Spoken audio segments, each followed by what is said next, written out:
Have you ever wondered why a man can erase 1,000 names from his memory, yet one woman remains etched into his soul like a scar he cannot heal? Not the woman who gave him her heart without conditions, nor the one who bent herself into pieces trying to be enough. No, what haunts him most is the woman who left him nothing to cling to. The woman who, with silent presence and unyielding distance, left him staring at the reflection of his own hunger. She becomes unforgettable, not because she fed his need, but because she starved the part of him that believed it was entitled to consume. In Jungian language, she is the shadow bearer. She reflects back to him the void inside, the absence of wholeness he has carried since boyhood. When she refuses to give him her light without cost, he is forced to confront the darkness within his own psyche. This is why obsession takes root, not in love, not in intimacy, but in the confrontation with his unmet self. He may despise her, long for her, even attempt to diminish her in words. Yet beneath every attempt at forgetting is the gnawing truth. She awakened a confrontation with his unconscious that he cannot bury again. Men do not obsess over what is secure. They obsess over what eludes them, what resists their attempts to cage it. A man can discard a woman who gives everything freely, not because she lacks worth, but because in her overexposure she becomes part of his ordinary world. The psyche is drawn, compulsively, to what it cannot fully possess, just as the alchemist seeks the philosopher's stone not for what it is but for the mystery it represents. He fixates on the woman who withheld the ordinary tokens of love. She did not offer reassurance, did not collapse into need, did not make her life orbit around him. And in that restraint she carried the weight of myth. She became archetype, not individual, an echo of Persephone, Inanna, Lilith, the eternal feminine who cannot be chained. You, listening now, may think of the times you handed over your soul in trembling hands, hoping he would keep it safe. And you may wonder why he walked away, or why your devotion did not plant roots in his heart. The answer is brutal, yet liberating. What is given without resistance awakens no shadow. It asks nothing of him but acceptance. But the woman who gives him nothing to hold on to forces him into a battlefield with himself. She does not soothe his insecurity. She amplifies it. She does not cover his wounds. She makes him stare at them until he aches. That ache, paradoxically, makes her unforgettable. Carl Jung taught that projection is the unconscious attempt to resolve inner wounds through outer figures. A man casts his hunger, his longing for mother's embrace, his craving for validation, onto the woman before him. Most women unknowingly accept this projection, wearing it like a garment that slowly suffocates them. But the rare woman who refuses, that woman who will not be reduced to his unconscious fantasy, shatters the illusion. She mirrors him back to himself. And though his ego rebels, though his pride resists, the soul cannot help but circle back again and again to the one who denied him the safety of illusion. Think of how memory works. The mind forgets ease, but it burns suffering into permanence. A smooth river leaves no trace upon the stone, but the violent flood carves valleys that remain for centuries. The same is true in the heart of a man. The woman who gave him nothing to hold on to is not remembered with peace. She is remembered like a storm he could not master, a silence he could not break, and it is in that silence where his obsession is born. Perhaps you have been told that to be loved, you must give endlessly, that to be chosen, you must prove yourself through sacrifice. But the psyche does not crown the giver with obsession. It crowns the one who walks away untamed. The Stoics knew this truth. Epictetus warned that attachment to what is not ours breeds torment, and yet the man who encounters the unattainable woman becomes enslaved by his own desire. She does not chain him. His own craving chains him. He cannot release her image because he cannot release the part of himself that she exposed. The paradox is this: The woman who withheld became his teacher, not through nurturing, but through absence, not through warmth, but through refusal. She taught him that his hunger is his own to master, that his shadows are his own to reconcile, and though he may never speak it aloud, though he may mask his longing with bitterness or pride, he will remember her. For in her silence, she became the mirror of his unfinished soul. There is a peculiar cruelty in memory. It does not clutch what is safe, but what unsettles. The man who once thought himself the pursuer finds that he is the one being haunted, because she, this woman who gave him no ground to anchor himself, lives in his unconscious like an unresolved riddle. He cannot pin her down, cannot rewrite her into the familiar script where women either yield or vanish. She lingers instead as an enigma, and the male psyche, shaped by both ego and shadow, cannot tolerate unsolved enigmas. It returns to them compulsively, gnawing on the bone of mystery until obsession grows teeth. Jung wrote of the anima, the feminine figure within the male unconscious who shapes how he loves, how he yearns, how he suffers. When he meets a woman who does not give herself away, she often becomes the vessel for that anima projection. He invests her with meaning far beyond her flesh, making her symbol, archetype, holy relic. He does not remember her laughter alone. He remembers the way her absence carried the weight of eternity. He does not remember her touch. He remembers that she withheld it. To him, she becomes the veil between his conscious life and the abyss he has avoided all his years.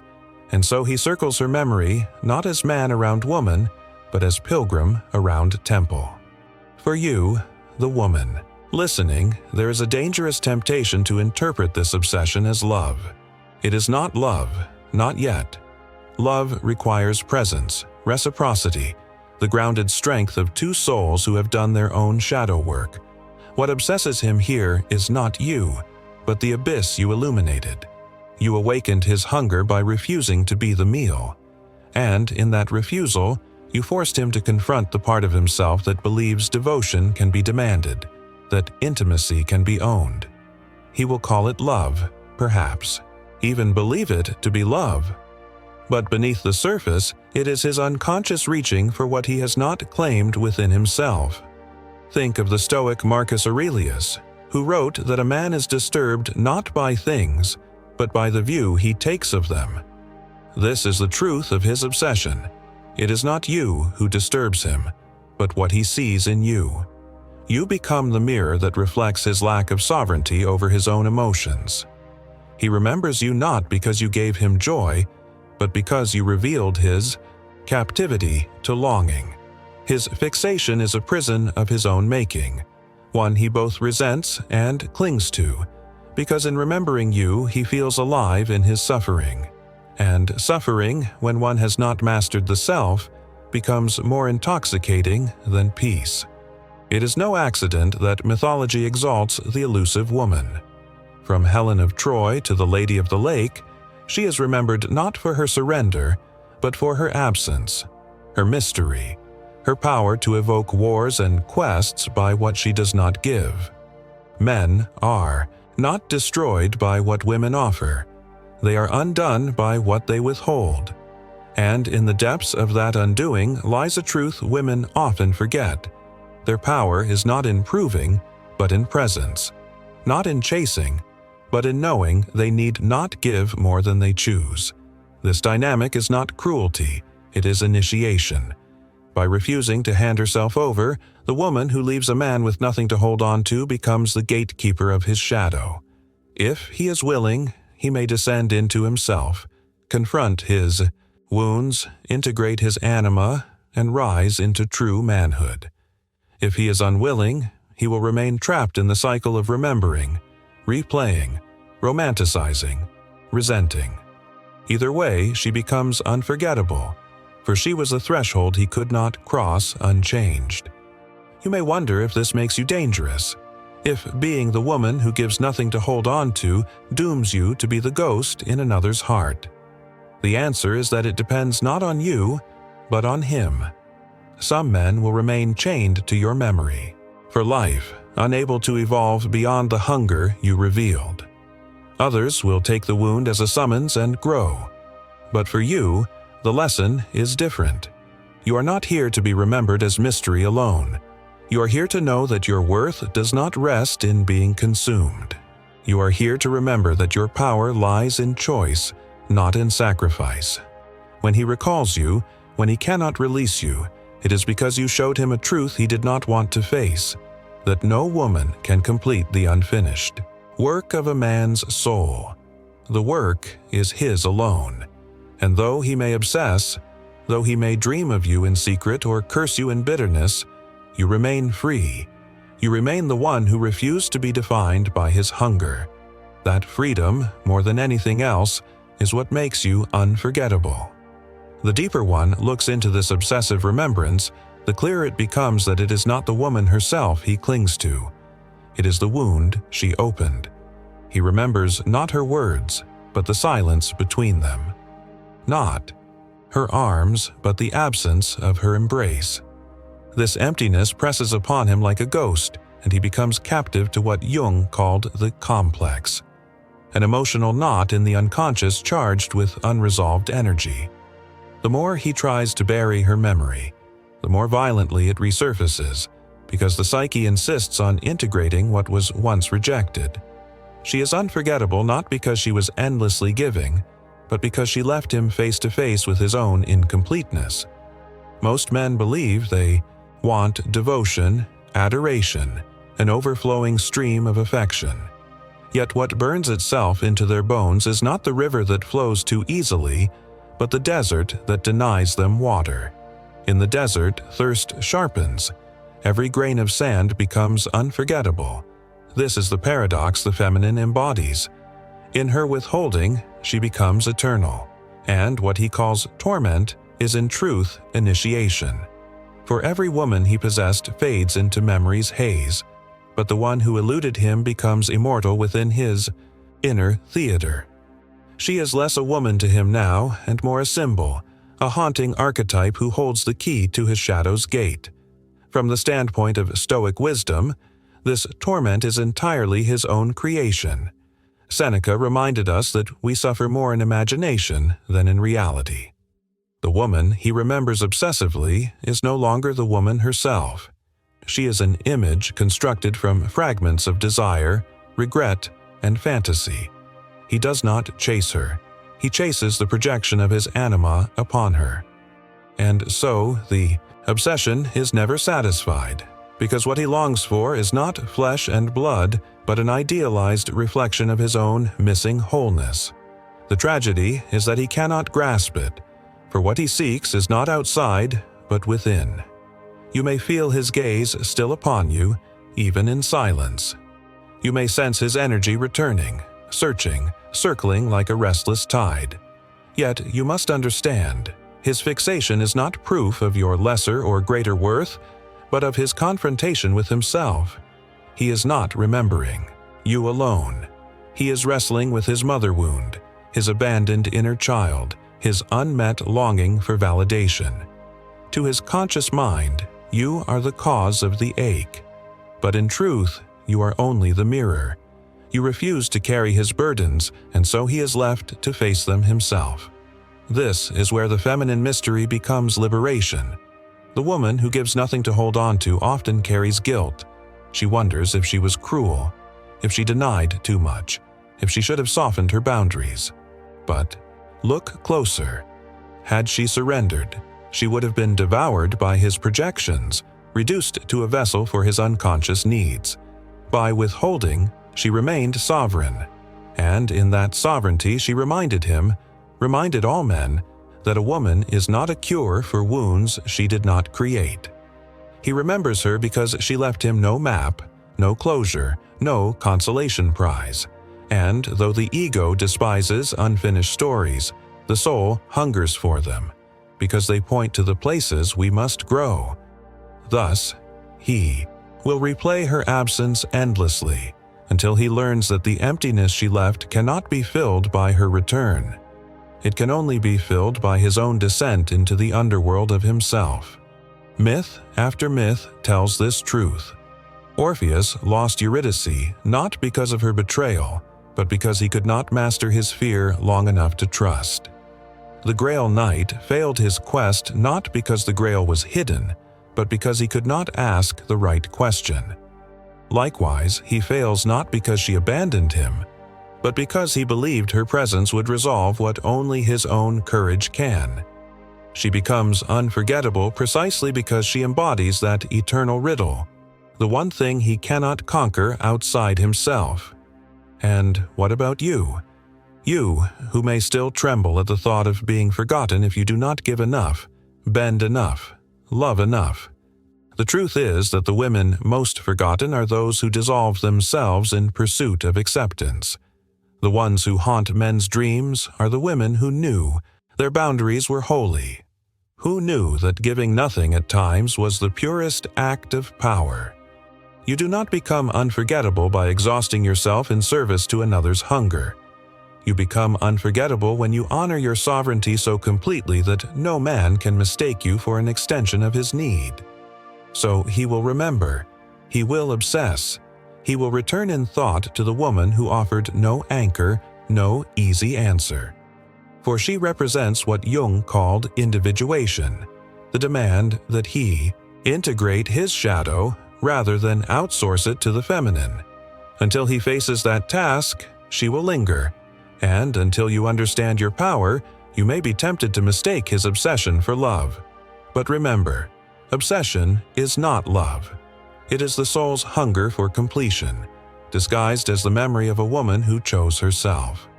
There is an unmistakable cruelty in the way obsession weaves itself into memory. He remembers her not because she comforted him, not because she made herself endlessly available, but because she confronted his unconscious with silence. Silence is sharper than words. Silence is a mirror that cannot be escaped. In the presence of the woman who gave him nothing to hold on to, his ego starved, his illusions cracked, and his hunger, so long concealed, was exposed to daylight. That is why she lingers. That is why his nights are haunted not by what she gave, but by what she withheld. The psyche does not cling to what is resolved. It clings to what is unfinished. What gnaws at the edges of the mind like a question without an answer. She became that question for him. Why did she not bend? Why did she not soothe? Why did she not play the role every other woman before her had played? These questions circle endlessly because his ego cannot reconcile the existence of a woman who refuses to be absorbed into his narrative. Jung warned that when the shadow is denied, it returns in distorted forms. For him, she is that distortion, memory inflated into myth, absence transformed into ache. He remembers because he cannot integrate what she forced him to see. And you, perhaps, have lived this paradox. You have given everything to some men, thinking generosity would root you in their soul, only to discover that it made you invisible. Yet with others, you drew back, you refused, you honored yourself, and suddenly you became unforgettable. This is not accident, nor cruelty of fate. It is psychology, archetypal and eternal. The ego forgets what it consumes. But the soul cannot forget what it was denied, because denial awakens longing, and longing births myth. This is why she becomes more than woman to him. She becomes archetype. She embodies the anima, the eternal feminine within his unconscious, not by offering comfort but by refusing to dilute herself into his needs. She is the flame he cannot hold, the temple he cannot enter, the oracle who answers only in riddles. In his story, she becomes Lilith rather than Eve, Persephone rather than Demeter, the one who slips beyond his grasp and thus acquires eternity in his memory. She is no longer simply she. She is the symbol of his own unfinished work. The Stoics would say this is the torment of attachment. Marcus Aurelius wrote that what stands in the way becomes the way. She stands in the way of his illusions, and so she becomes the path he cannot ignore. He obsesses, not because she is salvation, but because she represents the barrier between him and his own sovereignty. His fixation is the sign of his failure to master desire. It is not she who enslaves him, his own craving does. And until he confronts this, she will remain in his mind like a chain he cannot break. The danger for the feminine is to mistake this fixation for power. Many women think, if he cannot forget me, I must be winning. But true power is not in being remembered, it is in being free. If his obsession chains him to the past, your liberation must cut you loose from his memory. Do not confuse his torment with your worth. What makes you unforgettable is not his suffering. It is your refusal to collapse into his story. You do not exist to be an eternal wound in a man's psyche. You exist to be whole in yourself. And yet, his memory of you carries its own strange necessity. For some men, obsession becomes the teacher they resisted in peace. They wrestle with your absence until it breaks them open, forcing them into shadow work they never intended to do. They integrate piece by piece, and though they may never thank you, your silence becomes the spark of their individuation. For others, the lesson is lost. They remain bound, blaming you, resenting you, circling endlessly without transformation. But either way, your role is not to save him. Your role is to remain untamed. This is the truth many never say aloud. The woman who gives him nothing to hold on to does not wound him. She reveals the wound he already carried. She did not create his void, she illuminated it. She did not break his heart. She exposed the fractures long present. And though he will remember her forever, though he may call her ghost, temptation, curse, muse, she remains sovereign. She belongs not to his obsession, but to her own unfolding. For in the end, it is not her memory that binds him. It is his own. And until he realizes that the ghost he cannot release is a reflection of himself, he will return to her image again and again. But she, the woman who gave him nothing to hold on to, will walk forward. For she knows. Her worth is not measured by the men who remember her, but by the freedom she claims within herself. In the deepest chambers of his psyche, the woman who gave him nothing to hold on to is both torment and compass. She does not linger because of what she offered, but because of the abyss she unveiled. When she refused to collapse into his arms as savior, when she withheld the familiar script of reassurance, she left him stranded with the one person he has avoided all his life: himself. That is why he remembers. That is why, even years later, her image surfaces at midnight like an echo that cannot be silenced. She is not the memory of comfort. She is the memory of confrontation.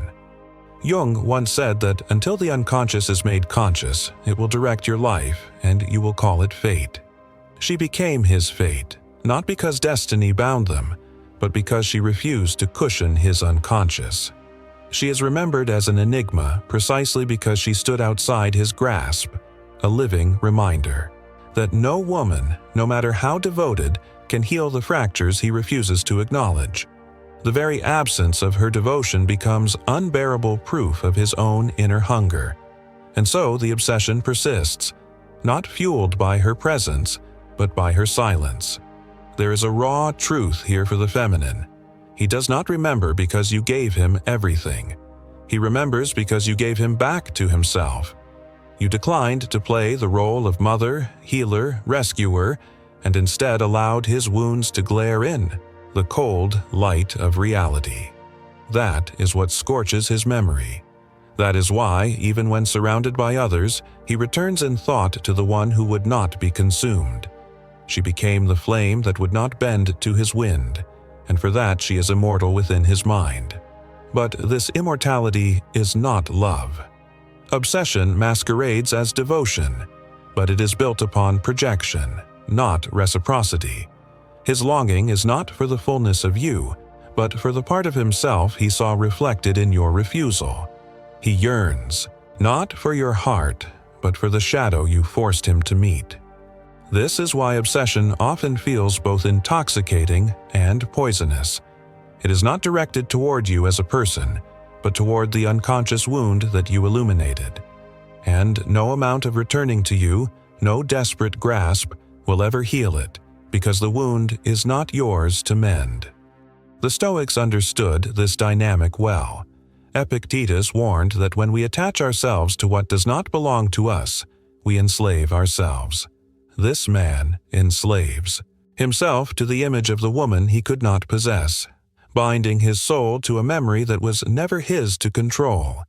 He may curse her, exalt her, or oscillate endlessly between desire and disdain. Yet every reaction only tightens the chain. What he does not yet realize is that the key has always been within.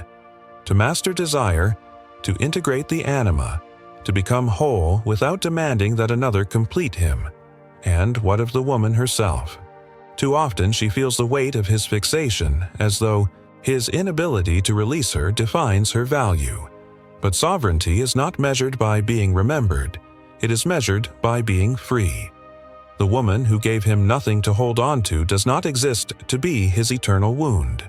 She exists to embody her own wholeness. His obsession is his path, not hers. His memory is his cage, not her crown. To confuse his torment with her power is to hand back the sovereignty she fought to protect. Yet still, she has played a role in his story. A role neither cruel nor merciful, but transformative.